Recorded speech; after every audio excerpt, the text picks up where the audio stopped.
Assalamualaikum, salam sejahtera, salam UiTM di hatiku. Nama saya Muhammad Syazwan Puzi dari HM 241382. Saya akan membentangkan tajuk saya pada petang ini iaitu latar belakang pendidikan komuniti etnik di Tanah Melayu. Pendidikan komuniti etnik di Tanah Melayu terbahagi kepada 4 iaitu pendidikan orang Melayu, pendidikan orang India, pendidikan orang Cina dan pendidikan orang Inggeris yang akan dibentangkan oleh Zurhi Zaini.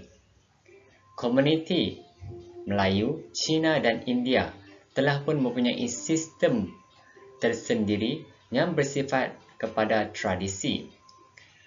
Pendidikan yang bersifat tradisi melatari setiap komuniti Melayu, Cina dan India sebelum pihak British datang mencampuri bidang berkenaan.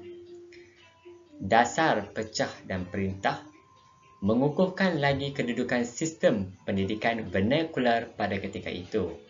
Usaha untuk menyatukan mereka di peringkat ini tidak timbul sehingga berlaku peristiwa Malayan Union pada tahun 1946 yang merupakan pengukuhan usaha ke arah pembinaan negara bangsa.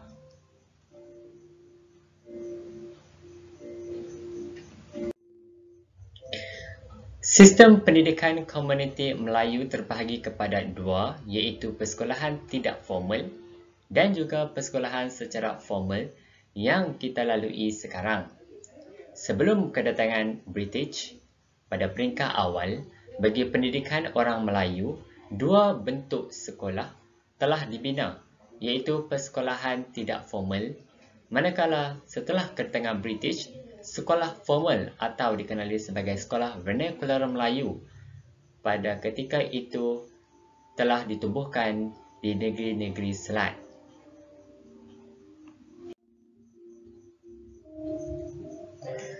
Komuniti Melayu dibentuk bersesuaian dengan sistem nilai dan adat Melayu.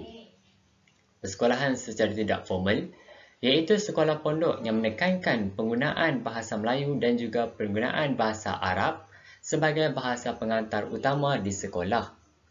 Sekolah ini membabitkan sekolah agama rakyat, sekolah pondok dan juga madrasah. Sukatan pelajaran dan pengajaran yang digunakan di sekolah ini menekankan kepada pembacaan Al-Quran, Al-Hadis dan hal ehwal keagamaan yang dibiayai oleh individu tertentu. Sekolah ini juga bebas daripada penjajahan dan pemantauan kerajaan British dan turut menyediakan pengajaran di peringkat rendah dan juga menengah kepada semua rakyat. Pelajar yang memperoleh keputusan yang cemerlang di dalam sekolah ini akan diberikan peluang dan penawaran untuk melanjutkan pengajian di peringkat seterusnya di Indonesia, India dan juga Mesir.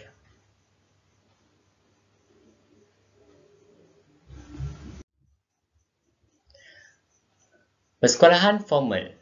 Kerajaan British pada awalnya tidak berniat untuk memajukan bidang pendidikan semasa memerintah di Tanah Melayu pada ketika itu.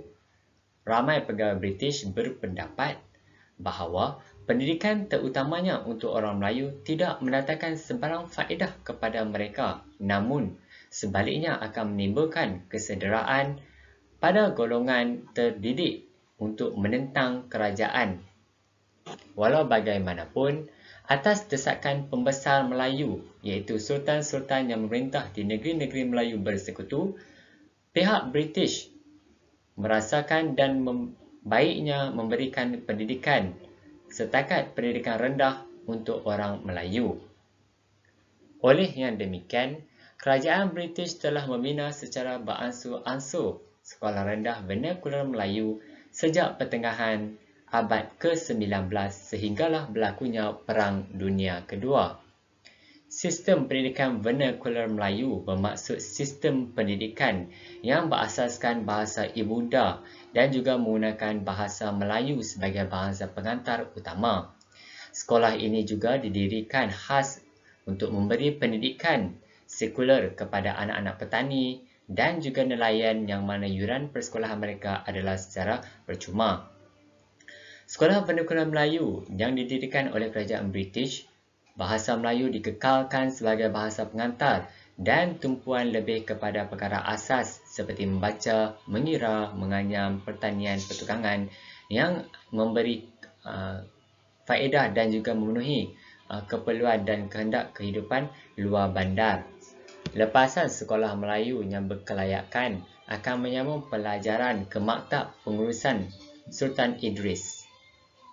Maktab Perguruan Sultan Idris MPSI yang kini dikenali sebagai Universiti Pendidikan Sultan Idris UPSI Tanjung Malim.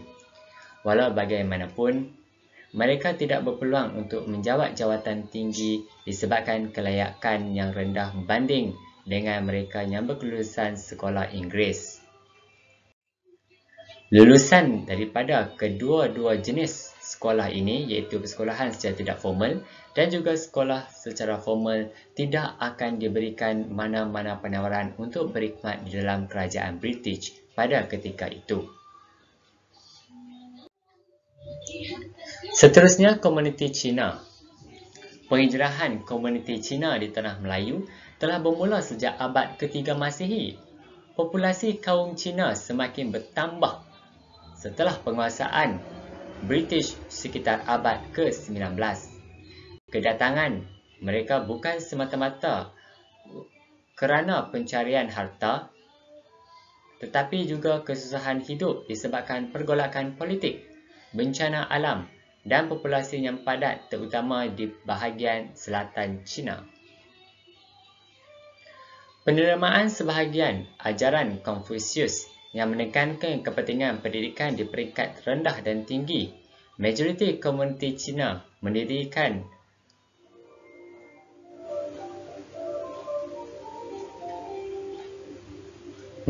sekolah di setiap wilayah dan di negara baharu yang diduduki mereka. Kepercayaan yang dipegang ialah hanya menerusi pendidikan dan harta mereka mampu mengubah nasib dan juga status keluarga ke tahap yang lebih baik. Pendidikan Cina klasik lebih merujuk kepada sukatan pelajaran pendidikan kepada pemahaman penulisan Cina klasik.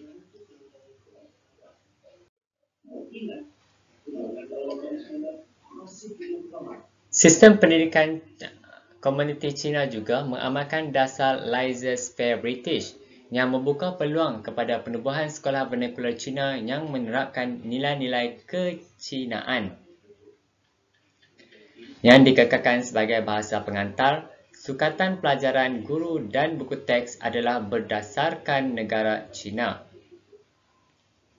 Sekolah Cina ditubuhkan oleh masyarakat Cina secara bebas dan tanpa bantuan British. Sekolah Cina dijalankan mengikut corak sekolah-sekolah di negeri Cina.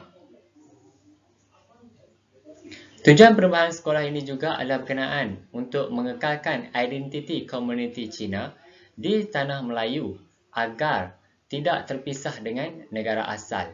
Sekolah berkenaan juga ditubuhkan secara persendirian dan dibiayai oleh Persatuan Peniaga Cina dan dilindungi oleh Persatuan Cina dan seterusnya berkembang pesat sebagai institusi keilmuan, budaya dan bahasa Cina dan dapat sokongan penuh daripada komuniti Cina. Sekolah ini juga turut menyediakan pelajaran di peringkat rendah dan juga di peringkat menengah.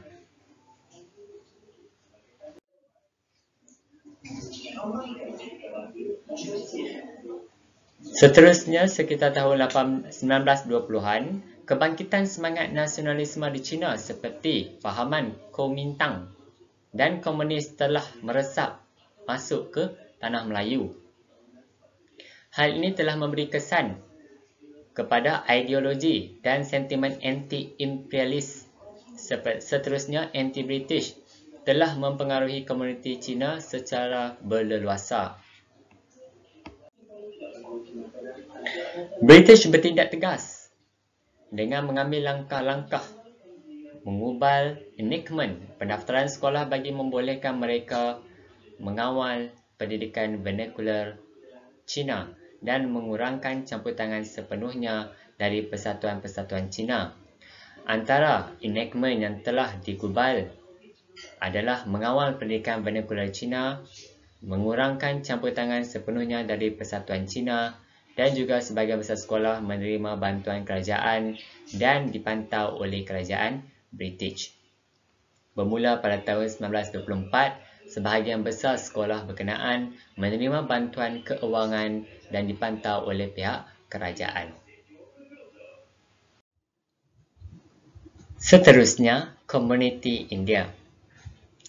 Komuniti India ke Tanah Melayu mula bertapak pada tahun 1880 sehingga 1890 bagi memenuhi kehendak pasaran getah ke British ke Eropah Barat pada ketika itu. Komuniti India tidak mempunyai sumber ataupun dana kewangan bagi menubuhkan sebuah sekolah. Kedatangan mereka dari selatan India terdiri daripada sub-etnik Bengali dan juga Tamil.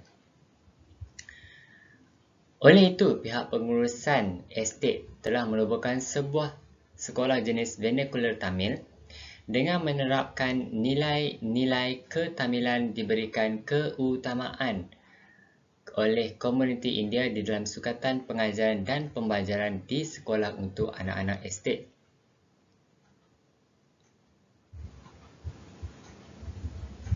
Penggunaan bahasa Tamil juga dijadikan sebagai bahasa pengantar dan juga bahasa utama di sekolah. Dan juga selain itu juga, sekolah vernacular Tamil juga mengambil guru-guru dan juga tenaga pengajar daripada India bagi memudahkan sesi pengajaran dan pembelajaran berjalan dengan lancar di sekolah.